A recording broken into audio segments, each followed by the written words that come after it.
আসসালামু আলাইকুম, আমি ওবেদুর রহমান এবং আপনারা দেখছেন জেবু লাইভ। কলকাতাতে আরেকটি নতুন দিনে আপনাদেরকে অনেক স্বাগতম। আজকে আমরা যাব, আপনারা কলকাতায় আসার পর কোথায় ঘুরতে পারেন, কি কি মনুমেন্ট রয়েছে, কোথায় আপনারা সাইট সিইং করতে পারেন, এই সব জায়গাগুলোতে আজকে ঘোরাঘুরি করব। হয়তো সবগুলো কভার করতে পারবো না, বাট আশা করি আপনাদেরকে এই ভিডিওর মাধ্যমে আমি যেগুলোতেই যাব সেগুলোতে আপনারা কেমন খরচ পড়বে, যেতে কেমন খরচ পড়বে, বা জায়গাটা আসলে ওর্থের নাকি, ওই বিষয়ে একটা ছোটোখাটো ধারণা দেওয়ার চেষ্টা করব। আশা করি পুরো ভিডিও জুড়ে আমার পাশেই থাকবে। এখন আমরা আছি কলকাতার ফেমাস ইয়ালো ক্যাব, আর আমার সাথে জুয়েল ভাইও আছে। তো আজকে আমরা এখন প্রথমে যাচ্ছি, আমাদের ফার্স্ট ডেস্টিনেশন হচ্ছে ভিক্টোরিয়া মেমোরিয়াল। কলকাতার সব ট্যাক্সিতেই বা সব ধরনের গাড়িতে আপনারা এরকম লঙ্কা এবং লেবুর একটি আকৃতি দেখতে পারবেন, যেটা কারণে হয়তো বিশ্বাস করে যে ওদের কোনো অমঙ্গল হবে না, দিনটা শুভ যাবে এবং মঙ্গলই হবে, মানে ওনাদের ধর্মীয় কোনো একটা বিশ্বাস। অনেকগুলো খাসি দেখতে পাচ্ছিলাম, কোরবানি চলে এসেছে, হয়তোবা এই জন্য, কারণ আমরা যেই এলাকাতে ছিলাম মার্কুইস স্ট্রিট, ওখানে প্রচুর পরিমাণ মুসলিম থাকে, আর আমি শুনেছি কোরবানির সময় এখানেও কোরবানিগুলো হয়। কলকাতার রাস্তা অসাধারণ, এটা নিয়ে কোনো কিছুই বলার নেই। ইন্ডিয়ার সবগুলো রাস্তায় অসাধারণ, কিছুটা ডাস্ট থাকলেও কলকাতা খুবই ব্যালেন্সড একটা সিটি। হলুদ ট্যাক্সি এবং এরকম জানলার পাশ দিয়ে ভিউ দেখতে দেখতে একজনের কথাই মনে পড়ে, যার নাম হচ্ছে অনুপম রয়।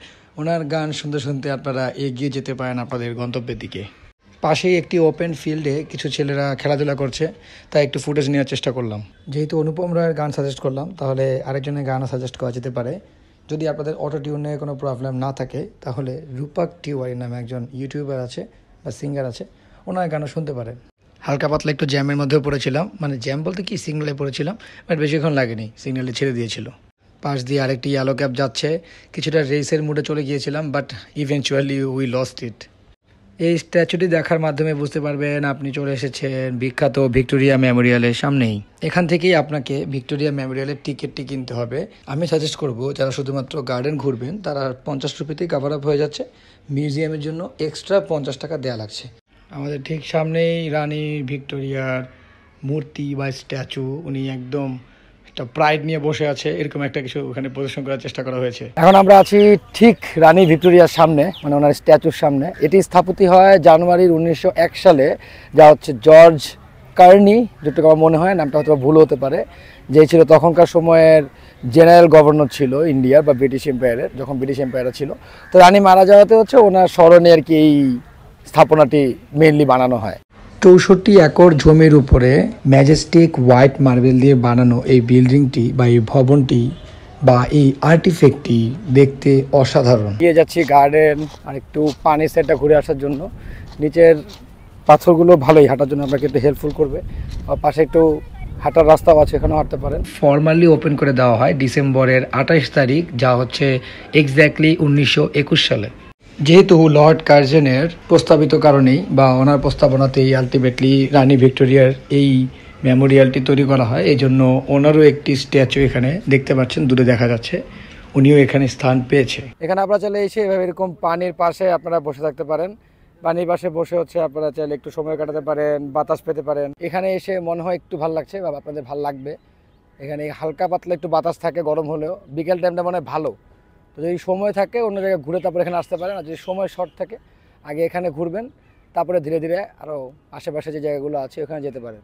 এইখানে আপনি আরও অনেক বিখ্যাত ব্যক্তিদের ওই সময়ে রানী ভিক্টোরিয়ার সময়ের বা পরবর্তী অনেক বিখ্যাত লোকদেরই স্ট্যাচু পেয়ে যাবেন। এখন আমরা ভিক্টোরিয়া মেমোরিয়াল থেকে বের হয়ে হাতের বাম দিকে লেক পার হয়ে যেতে পারবেন সেন্ট পল ক্যাথিড্রাল। একটি শান্তিপূর্ণ আবহাওয়ার মধ্যে একটু উপভোগ করতে পারবেন, যা হচ্ছে ব্রিটিশ আমলের আদলে তৈরি করা একটি ক্যাথিড্রাল বা চার্চ।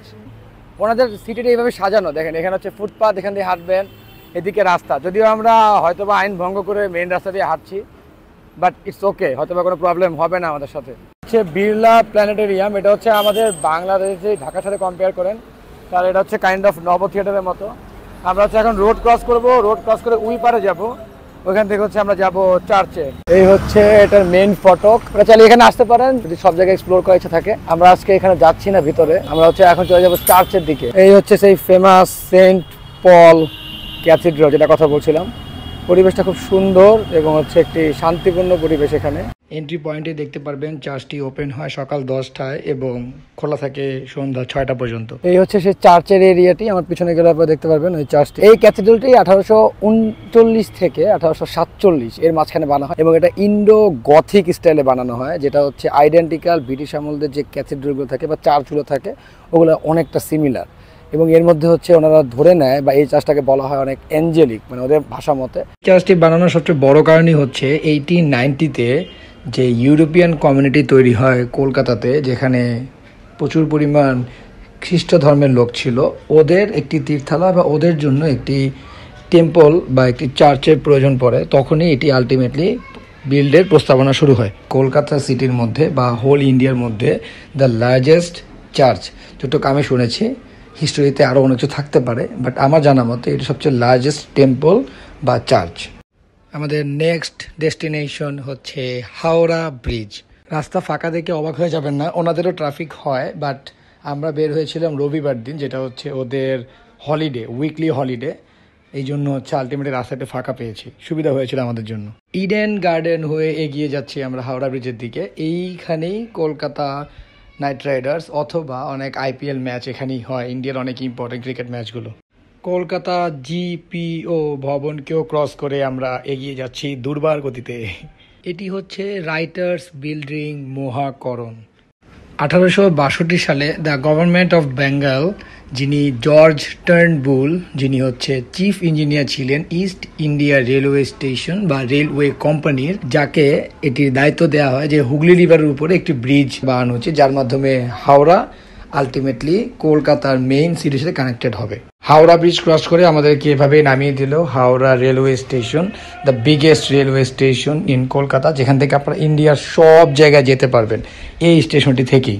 দেখতেই পাচ্ছেন এটা ভিতরে এন্ট্রেন্সটি কত বড় এবং পাশের যে প্ল্যাটফর্মগুলো তাও একটু দেখিয়ে আপনাদেরকে বোঝানোর চেষ্টা করছি। It is so gigantic. এই হচ্ছে সেই ফেমাস বিখ্যাত হাওড়া ব্রিজ। সম্পূর্ণ কাজ শেষ হয় 1874-এ। বানাতে যে খরচটা পড়েছে তা আনুমানিক 2.2 মিলিয়ন রুপি এবং এটা ওই বছরেরই 17 অক্টোবরে অফিসিয়ালি ওপেন হয়। পাবলিক ট্রান্সপোর্ট বা প্রাইভেট যেগুলো রয়েছে ওগুলো চলার জন্য তখন অফিসিয়ালি চালু হয়। এটার হাইট এবং প্রশস্ত সব কিছু এমনভাবে ব্যালেন্স করে বানানো হয়েছে যাতে নিচে দিয়ে যদি কোনো বোট বা হচ্ছে বড় কোনো শিপ যায় ওরা যাতে খুব ইজিলি এটা নিচে দিয়ে পাস করতে পারে। ব্রিজটির নাম নিউ হাওড়া ব্রিজও হয়, কারণ যেহেতু এটি দুইটি টুইন সিটিকে কানেক্ট করছে। পরবর্তীতে এটির নাম চেঞ্জ করে রবীন্দ্র সেতু রাখা হয়। আর রবীন্দ্র মানে বুঝতেই পারছেন রবীন্দ্রনাথ ঠাকুর, যা বেঙ্গলি লিটারেচারের উপরে নোবেল পুরস্কার পেয়েছিলেন। এবং ডেটটি এবং সালটি হচ্ছে 14 জুন 1965। হাওড়া ব্রিজের নিচ দিয়ে বয়ে গিয়েছে হুগলি রিভার, যেটা কলকাতা তথা তখনকার ব্রিটিশ আমলে বা এখনকার সময়েও বলা যায় বর্তমান সময়েও বাণিজ্যের অনেক বড় একটা অংশ। পানিপথে যে কোনো ধরনের ট্রেডিং অ্যান্ড এভরিথিং এই রাস্তার মাধ্যমেই বা এই হুগলি রিভারের মাধ্যমেই ট্রান্সফার হয়ে থাকে। এই হচ্ছে হাওড়ার পাশে আমার জানা মতে এশিয়ার নাকি সবচেয়ে বড় ফুল বাজার হচ্ছে এটা, যেখানে অনেক ফুলের সমাহার দেখা যাচ্ছে, প্রচুর ফুল। তারপরে আসতে পারেন, দেখতে পারেন, সুন্দর জায়গা। পরবর্তী ডেস্টিনেশন হচ্ছে ইন্ডিয়া মিউজিয়াম। এটি মার্কুইস স্ট্রিট, যেখানে আমাদের হোটেল, এখান থেকে ওয়াকিং ডিস্টেন্স, হেঁটেও যাওয়া যায় পার্ক স্ট্রিটের মেন রাস্তাতেই।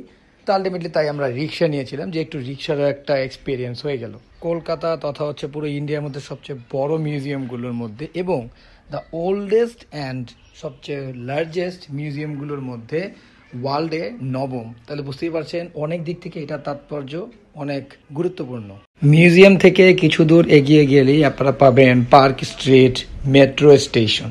ওইখান থেকে সোজা নিচে নেমে যাবেন, নিচে যাওয়ার পরে দেখতে পারবেন যে টিকিট কাউন্টার রয়েছে। দেখতেই পাচ্ছেন কিছু বুথ রয়েছে। আপনি যখন টিকিট কিনবেন তখন আপনাকে একটি কয়েন টাইপের দেওয়া হবে। কয়েনটিকে আপনার মেশিনের এখানে পাঞ্চ করলে আপনার গেটটি খুলে যাবে, আপনি এন্ট্রি করবেন। কালীঘাট থেকেও আমরা আরেকটি ট্রান্সপোর্টেশনের আইডিয়া পাই, যা হচ্ছে ট্রাম। এখন বর্তমানে এটি মিউজিয়াম আকারে ব্যবহৃত হয়, বাট কিছু সিঙ্গেল ট্রাম এখনো ইউজ হয় মানুষের ব্যবহারের জন্য। কালীঘাট থেকে ফেরার পথে সেম মেট্রো স্টেশন, কালীঘাটেও একটি স্টেশন রয়েছে, ওইখান থেকে উঠে মেট্রোতে করে চলে এলাম পার্ক স্ট্রিটে। এই যে এক্সিট পয়েন্টটি দেখতে পাচ্ছেন বা এটাকে এন্ট্রি পয়েন্টও বলা যায়, এটি হচ্ছে Howrah the biggest metro station এবং at the same time the biggest railway station in Kolkata. আমাদের কলকাতা ট্রিপ এখানেই শেষ হচ্ছে।